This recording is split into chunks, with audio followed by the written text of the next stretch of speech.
Welcome to day 5 of our 7-day challenge, Stop Holding Yourself Back. So today is all about finding the dragons in disguise.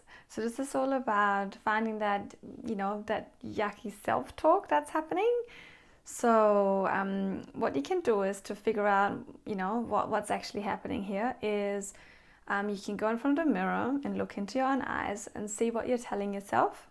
So this is about self-talk in general. It's about figuring out if you're talking to yourself in a nice way or rather disgusting. Also, do you tell yourself when you wake up in the morning, wow, you look amazing, look at you, sparkly eyes, beautiful, you're all great and yay, let's have a great day? Or do you tell yourself, oh, you got bags under your eyes again and you look like pretty shit and you're horrible and it's going to be a rather annoying full-on day and I'm already drained as I wake up. So what do you tell yourself? And be honest here, because we all have our bad days and negative self-talk is pretty easy and it's very common. So if you're really honest with yourself and you're figuring out where you're actually not really nice to yourself, then think about it. If you, let's say, imagine your best friend and you talk to them like that, or you being talked to like that, would you like that? Most likely not. So the way we want to talk to our very best friend is very caring and nurturing and understanding, right? So you wouldn't say, oh, you know what, you're telling me your problems, oh, well, get over it. You just got to keep going. This is not what we tell our best friends. We say, come and sit down, tell me what's going on. How can we look at this differently? There's always a way through, da-di-da-di-da. So instead of telling yourself all this negative stuff in the morning when you're not happy with what you're seeing, you can just say, well, okay, I've had a little bit of sleep only. You're doing pretty well. It's been a big time, a big day, whatever and whatnot. Just be nice and understanding. And when you do that, you automatically feel a little bit better. You'll feel like you're being heard and seen and received. So this is kind of the start of this exercise. So you want to figure out how you're talking to yourself and how you're feeling in response. But also you want to figure out what other stuff you're telling yourself. And here's the attention on all the negative stuff. And it's very common that that's happening. And you can say, oh, well, I'm a very positive, self-loving person. You can say that. But really, if you're finding you're often ending up in self-doubt or fear or blocking yourself or not feeling good enough, you most likely have got lots of negative patterning and talking going too. So for example, if you're doing the dishes, and that's one of the times when our brain just kind of goes on autopilot, and our thoughts are just floating and you might be thinking about all sorts of stuff. Maybe you're hearing conversations in your head with this person that you were talking to today that got you triggered or fired up about something.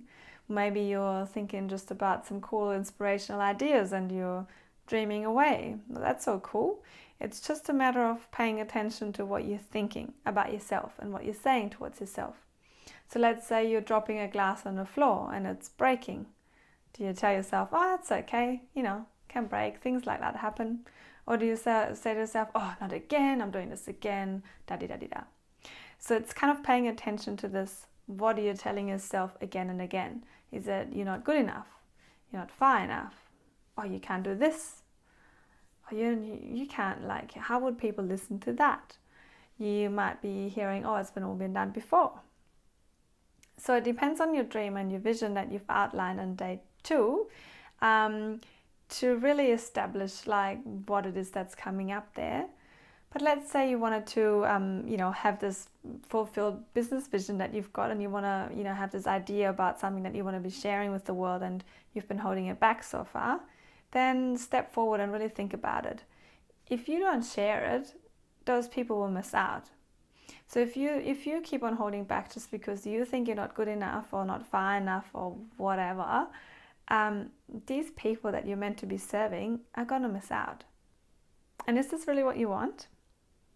So let's say you want to be working with children and you find that they're lost and they might feel sensitive and quiet, and they find that they can't really establish any social connections because they don't feel they've got enough self-worth going on.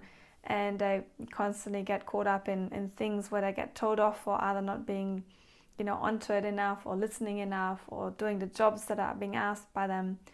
Maybe you'll be working with these children to connect them with themselves so that they can thrive and actually be the people that they want to be express or that they are. So if you, let's say, work with these children, do you really want to hold back just because you don't feel like you're good enough? Do you find that this is fair towards those children?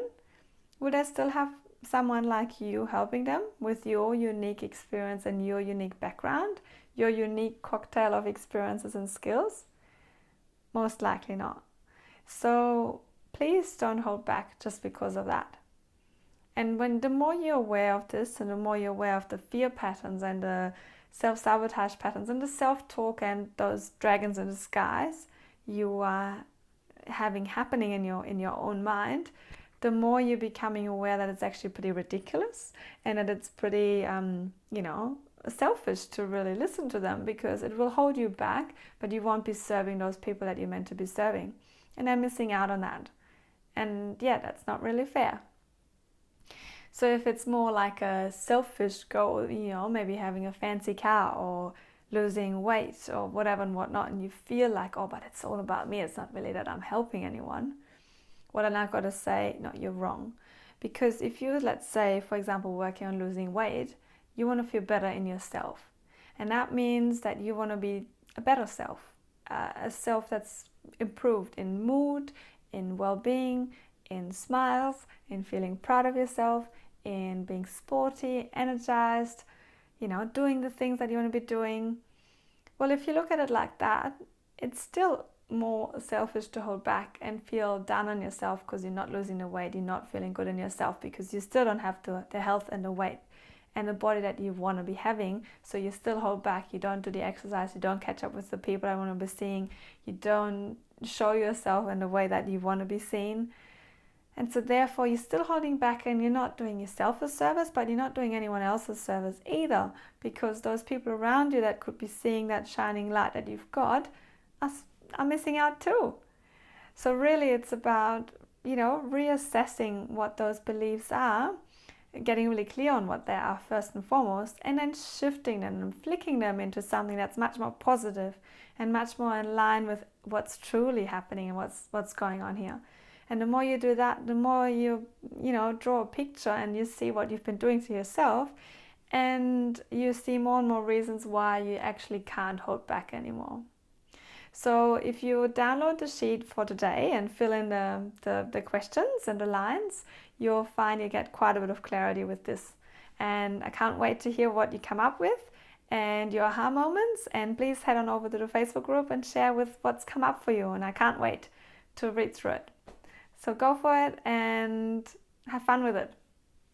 And I can't wait to see you tomorrow. Take care for now, and bye-bye.